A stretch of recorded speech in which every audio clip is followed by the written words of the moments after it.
see, my buddy Chrysler gave me a Pacifica. call. He has like Code over like 35 P030. cars. More. Let's check it out. There it is. Right here.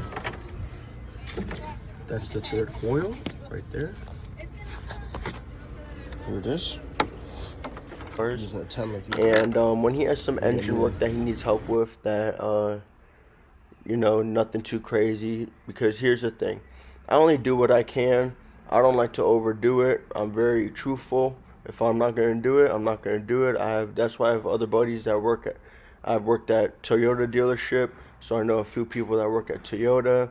I have a bunch of friends that are master mechanics. I have a guy that is a complete diesel mechanic, like, so, you know, I never do anything that I can't.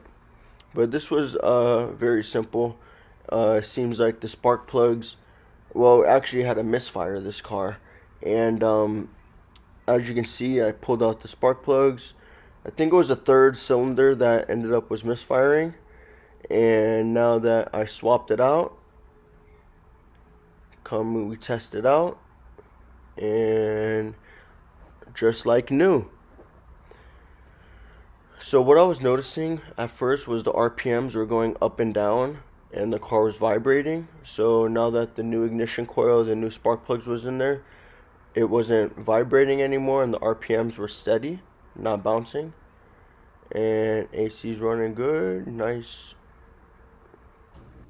Alright, after that I had a quick tire change, and it was so quick I couldn't even film it. So that's all we got. Behind a train, so I thought that was pretty funny.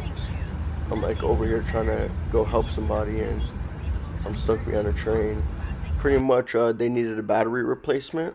Thanks for watching again. Please like and subscribe. If you need any oil changes or anything done with your vehicle, please give me a call.